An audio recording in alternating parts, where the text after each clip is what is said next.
2절 말씀에 있는 머리에 있는 보배로운 기름이 수염 곧 아론의 수염에 흘러서 그의 옷깃까지 내림 같다라는 표현은요, 아무래도 이스라엘 사람들에게 있어서 그들이 생각할 때 가장 거룩하고 가장 감동적이고 가장 감격적인 모습일 것입니다.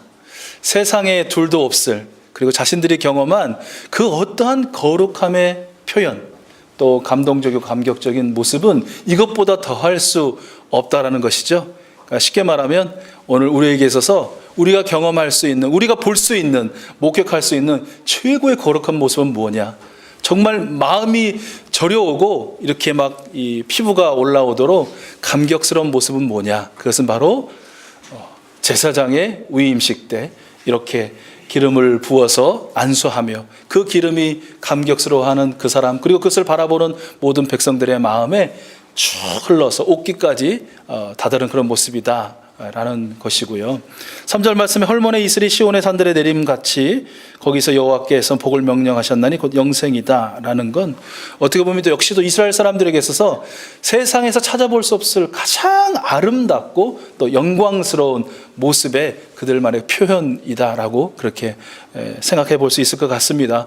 가장 높은 신성한 산 헤르몬에서 시작된 발원된 그 이슬들이, 물들이, 강들이 저들의 심장이라고 할 수 있는 예루살렘까지 이르르고 그 예루살렘의 시온 산성까지, 성전까지 다다라서 거기서 하나님의 영생의 복이 선포되어지는 그런 것들이 이들에게 있어서는 다시 경험할 수 없는, 그리고 더할 나위 없는 큰 영광이고 또 아름다움이었다라는 것이죠. 이게 어떤 게 있을까 비유컨대 잘 생각이 안 나더라고요. 오늘날 우리에게 있어서 한번 여러분 생각해 보시죠. 여러분이 생각하는, 상상하는 광경이나 풍경 중에, 모습 중에 가장 거룩하고 감동적이고 감격적이었던 것은 무엇이었습니까? 그걸 떠올리면 되겠습니다. 또 여러분이 지금까지 경험하셨던 것 중에 정말 가장 아름답고 가장 영광스러웠던 풍경이나 광경, 모습은 어떤 것이었습니까? 한번 떠올려 보시죠. 그것과 같은 것이 있다라는 거예요. 그것과 똑같은. 그래서 그것을 볼 때 생각났던 막 이 감동이, 감격이 벅차오르고 그 아름다움에 넋이 나가고 그 영광스러움에 미소 지을 수밖에 없는 것이 있더라라는 거예요. 그게 바로 1절의 모습이라는 것이죠. 우리 1절 다시 한번 같이 한번 읽어볼까요? 1절 말씀 시작. 보라, 형제가 연합하여 동거함이 어찌 그리 선하고 아름다운가. 여러분 보십시오. 형제, 자매가 다 함께 하나 되어 즐겁고 행복하게 더불어 사는 것 얼마나 선하고 아름답습니까?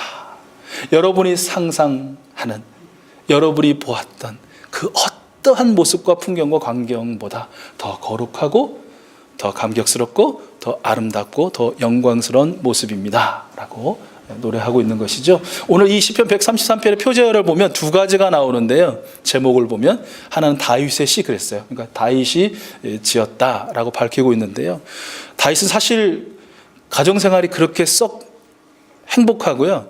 형제들이 막 연합해서 동거해서 정말 영광스럽고 막 감격스러운 가정이다라고는 할 수 없는 그런 가정에서 지냈죠. 그렇죠? 뭐 이렇게 선지자가 찾아와서 하나님의 기름 부을 받을 그 아들을 이새의 집에 찾아와서 찾을 때도 그는 왕따 거의 당했습니다. 다른 형제들 다 와서 다 선벨 때 다윗은 들에 가서 양치고 있었잖아요. 그렇죠? 또 형들을 위해서 그 죽음을 불사하고 전쟁터로 아버지 심부름을 갔는데 불구하고 맏형이라는 분은 이게 네가 간이 부었구나, 오늘날로 말로 하면 여기가 어디라고 오느냐라고 또 혼을 내는 그런 또 광경을 볼 수 있어요. 그 뒤로도 그렇고, 그러니까 아마 요나단이라는 굉장한 생명을 나누는 그런 친구를 만나기 전까지는 별로 그렇게 뭐 형제 자매가 뭐 하나 되고 뭐 이거 못 느꼈을 것 같아요. 요나단을 만나서 잠깐 그 사랑의 어떠함을, 그 아름다움의 어떠함을 경험하다가 곧바로 또 그 친구도 잃게 되고요. 사울 왕의 끊임없는 이 추격과 어떤 이 사살에 대한 공포로 지낼 수밖에 없는 사람이었죠. 그래서 어떤 분들은 이 시를 아마도 다윗이 만약에 지었는 게 확실하다면 그가 아마 아둘람 굴에서 이 시를 지었지 않았을까. 그러니까 사울의 마지막 추격, 이제는 정말 죽었구나, 한 발짝만 더 들어오면 그에게 발각돼서 나는 이제 죽을 수밖에 없는 그런 상황이다라는 그 가장 인생의 밑바닥이라 할까요? 가장 괴로운 순간에 그는 혼자가 아니었다라는 것이죠. 그 굴 안에 친형제도 아니고 친자매도 아닌, 그러나 혈연관계도 아니었지만 피를 나눈 형제자매도 아니었지만 자신을 위해서 목숨을 걸고 모든 걸 다해 그 곁을 지켜주었던 그의 동료들, 그의 용사들, 그의 사람들, 죽음을 코앞에 두고 자신을 배반하고 뛰쳐나가서 다윗이 여기 있다라고 고발하고 자신을 살 수 있는 여지가 충분히 있음에도 불구하고 묵묵히 자신의 등 뒤에서 자신을 지키는 그 사람들을 바라보며 참으로 형제가 이렇게 함께 나와 연합하고 이 죽음의 자리까지 함께하는 것이 얼마나 선하고 아름다운가 하는 그런 찬양의 고백을, 노래를 불렀다라고 하는 분도 계시고요. 또 어떤 분들은 이 두 번째 표제어를 보고, 제목을 보고, 이게 성전에 올라가면서 이제 부르는 노래이거든요. 그러니까 아마도 다윗이 이제 처음에는 그 위기를 다 이겨내고 유대의 왕으로만 세워졌다가 이제는 12지파 모두의 공의 인정을 받고 이스라엘의 통합 왕으로 이제는 세워짐을 받을 그때, 비로소 이제는 한두 지파, 한두 족속의 왕이 아니라, 그래서 그들만 연합하는 것이 아니라 원래 하나님께서 창조하셨고 구원하셨고 쭉 지내게 해놓으신 12지파 완전하고 온전한 하나됨을 바라보면서 하나님께서 선택하여 특별히 구원하여 주신 이 이스라엘의 온 백성이 이 하나 되게 하시니 감사합니다. 이렇게 모두가 연합하고 함께 더불어 하나님을 예배하게 되오니 이 얼마나 아름답고 선한 것입니까? 라며 또 하나님을 찬양한 것이다 라고 또 해석하는 분도 계시고요. 조금 더 시간이 지나서 아마도 이 시는 다윗이 그렇게 불렀던 이 시가 바벨론 포로 긴 세월 동안 그 고통을 당한 후에 하나님께서 돌아오게 하실 때에 그들이 정말 눈물, 콧물 다 쏟으면서 우리를 회복시켜 주시고 우리를 살려주시고 우리를 다시 구원해 주신 하나님의 그 존전에 오르며 하나님 앞에 나아가며 그루터기와 같은 남은 자들은 우리를 이렇게 불러 하나 되게 하시고 그 무엇보다도 하나님을 예배하게 하심을 감격스러워하며 이 노래를, 하나님의 자녀들이 이렇게 하나 되고 함께 더불어 하나님을 예배함이 이 얼마나 선하고 아름다운가 하며 노래를 불렀고요. 그 뒤로 이제 디아스포라, 그러니까 흩어진 유대의 민족으로 살았던 모든 사람들이 매 절기 때마다, 우리말로 하면 명절 때마다 예루살렘에 올라오면서 무엇보다 비록 다 멀리 흩어져 지내고 있지만 물리적으로 시공간적으로 함께 할 수는 없지만, 그러나 우리가 어디 있든지 무엇을 하든지 어느 땅에 있든지 어떠한 모습이든지 이렇게 하나님의 존전 앞에 나올 때는 다 같이 하나님을 우러르며 하나님을 마음에 품고 하나님을 예배하게 하며 나아오니 이 얼마나 아름답고 선한가, 영광스러운 모습인가 라고 노래했다라고 보는 분들도 계셔요. 어떤 것이든 형제가 연합하고 더불어 사는 것이 감동이고 영광스럽고 아름다울 수 있는 것은, 그것은 사람 중심, 그 누구 특정한 개인 중심으로 모였기 때문이 아니다라는 것입니다. 다윗과 같은 경우도 다윗이라는 특출난 인물을 밑에 모인 것 같지만 그러나 아닙니다. 왜냐하면 다윗은 오직 하나님만을 의지하고 하나님만을 즐거워하며 하나님만을 사랑했던 사람이기 때문에 그렇습니다. 다윗인 것 같았지만 그러나 그들 모두는 결국 살아계신 하나님 중심으로 모였던 것이지요. 또 어떤 때 보면 예루살렘 중심으로 모인 것 같습니다. 예루살렘 중앙에 있는 아름다운 성전 때문에 모인 것 같습니다. 그러나 아니죠. 장소 때문이 아니고 공간 때문이 아니고 분위기 때문이 아니고 그곳에 친히 임재, 온 우주에 충만하신 분이 특별하게 그 민족을 사랑하셔서 그 생명들을 사랑하셔서 작은 인간의 공간에 임하여 주신 그 자비로우시고 긍휼하신 사랑 많으신 하나님을 배웠기 때문에, 하나님을 예배했기 때문에 형제들이 연합하고 동거할 수 있었고 그것이 아름답고 영광스러울 수 있었다라는 것이지요. 그 아름다운 모습을 예수님 오신 다음에, 예수님이 부활 승천하신 다음에 초대교회에서 똑같이 보여주지 않습니까?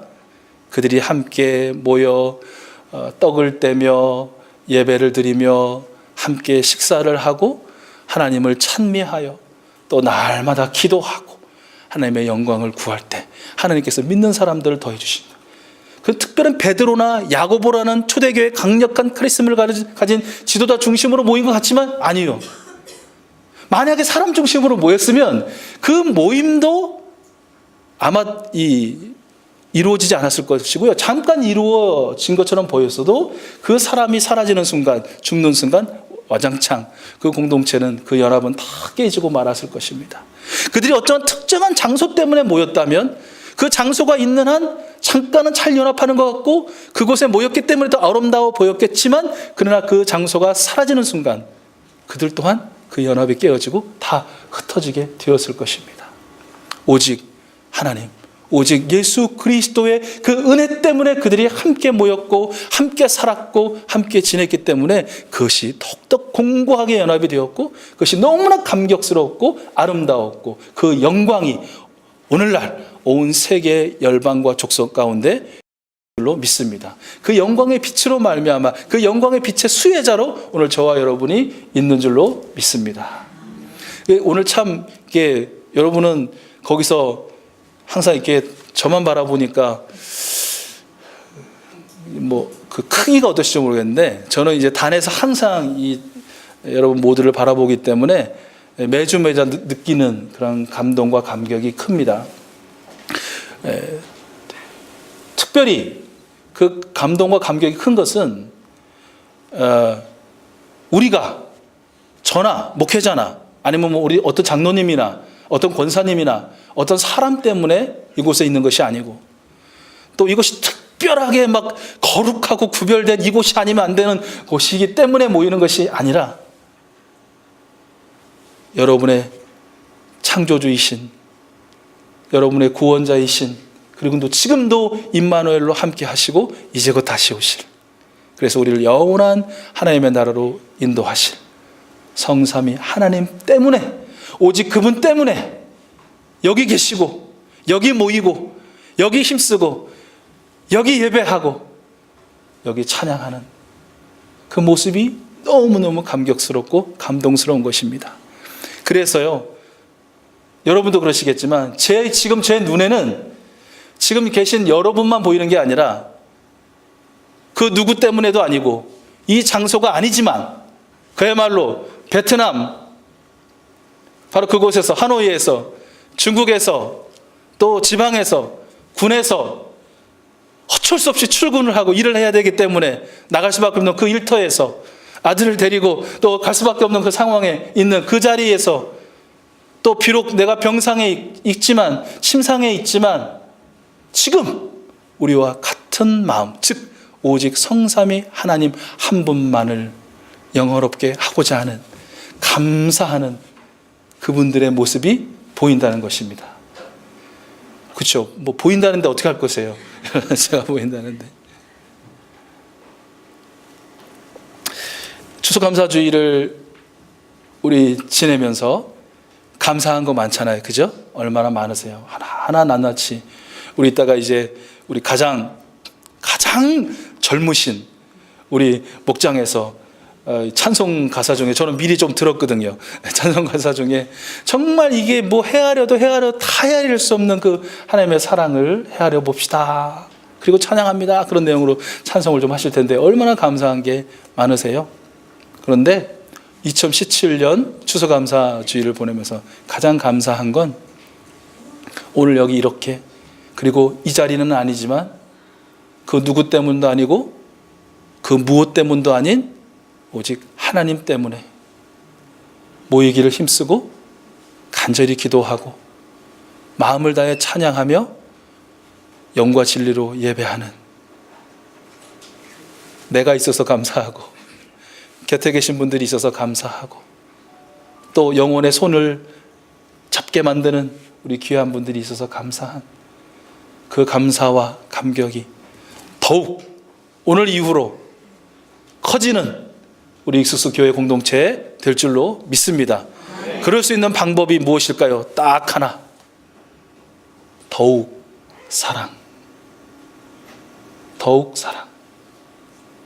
더욱 사랑. 우리 주 예수 그리스도님을 더욱 사랑하는 것. 그것이 우리가 더 연합하고 더 즐겁고 행복하고 영광스러운 더불어 삶의 이유가 될 것입니다. 축복하고 감사합니다.